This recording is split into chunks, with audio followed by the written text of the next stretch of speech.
Halo, ketemu lagi bersama kami Indul Daily. Hari ini kita punya laptop Lenovo. Ini seri lumayan lama. Serinya adalah IdeaPad 310S Strip 11. Jadi laptop ini adalah seri laptop netbook zaman dulu yang keluhannya adalah lambat. Ceritanya customernya bilang, "Mas, tolong ini laptop dibikin cepet karena ini laptop kelangenan. Jadi artinya maunya pakai itu tapi mau diapain terserah."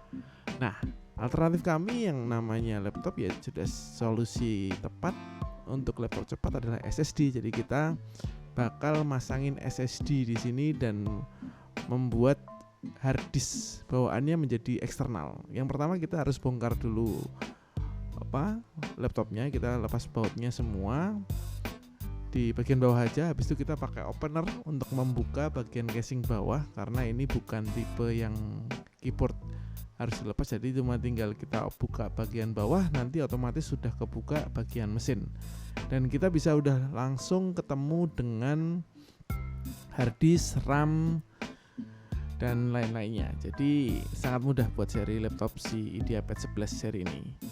Oke. Nah, ini kan sudah kebuka, sudah terlihat juga langsung harddisknya. Kalau RAM ini onboard sih, ya benar, harddisk, baterai dan lain-lain. Dan kita kebetulan kita mau masang pakai SSD Vigen Platinum 256 GB. Karena ini nanti single storage, rasanya kalau 128 terlalu kecil, jadi kita kasih 256 biar cukup buat data dan sistem dan aplikasinya. Jadi lebih mudah, walaupun si customer emang nggak menggunakan macam-macam, cuman rasanya kalau 128 terlalu cepat, jadi agak kurang sesuai sih. Selanjutnya kita harus lepas dulu harddisknya, itu WD Blue, itu bawaan harddisk dari laptop dari Lenovo-nya. Kita lepas dulu itu, tapi sebelum melepas kita harus lepas baterainya, jadi kita plug. Nah itu harddisknya kita lepas juga. Jadi apapun kondisinya ketika kita mau melepas bagian dari laptop itu wajib dilepas baterainya dulu. Jadi kondisinya harus 0 listriknya. Jadi jangan dicabut sebelum baterai dilepas. Selanjutnya kita harus lepas juga bracket dari harddisk. Jadi ini tuh kayak tempat harddisknya biar nanti dia nggak lepas-lepas gitu loh. Jadi kita lepas, ada 4 baut di sini, bagian kanan kiri ada 2 dan 2. Oke. Nah, bracket ini akan menjadi tempat buat si SSD. Jadi nanti SSD-nya akan terpasang seperti ini dengan kondisi yang sama. Habis itu kita harus baut juga kanan kirinya dengan baut yang sama juga. Jadi simple lah. Ini kalau pasang SSD itu cuman prinsipnya ganti harddisk menjadi SSD. Cuman beberapa case itu ada yang harus pakai SSD M2, ada yang harus pakai NVMe, jadi berbeda. Tergantung laptopnya. Kalau yang ini dia masih pakai SSD SATA. Jadi biasa. Oke. Setelah kita pasang bracket, habis itu kita letakkan lagi kondisinya di tempatnya. Jangan lupa segel karena ini nanti berhubungan dengan garansi kita. Oke, selanjutnya ini sudah terpasang. Kita baut ulang lagi untuk bracketnya, jadi biar tidak bergerak-gerak.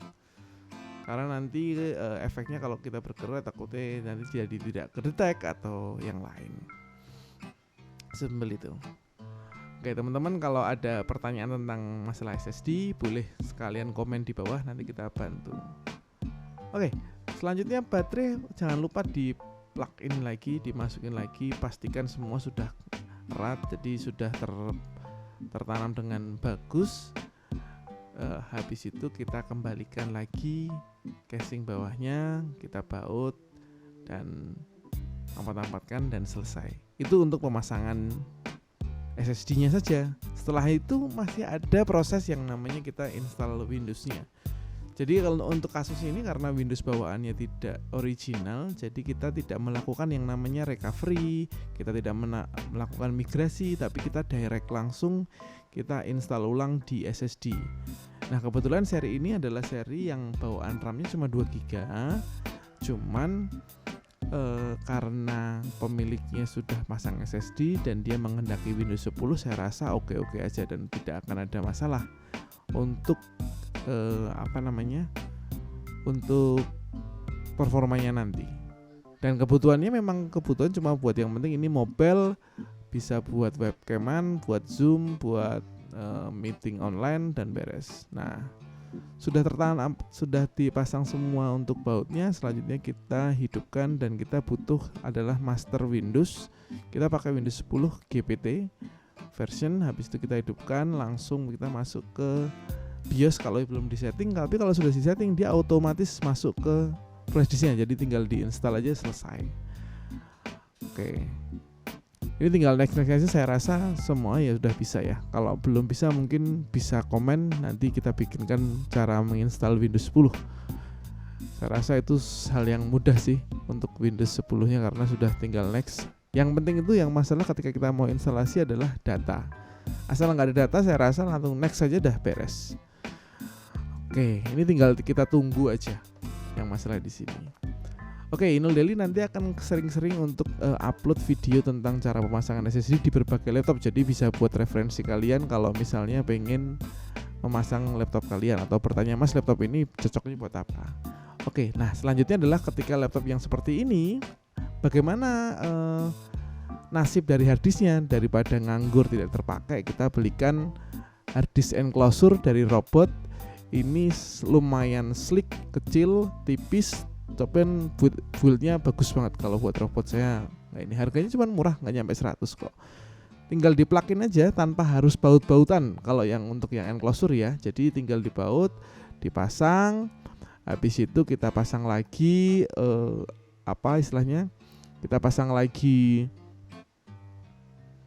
casing atasnya dan beres. Dan ini adalah kabel USB 3-nya.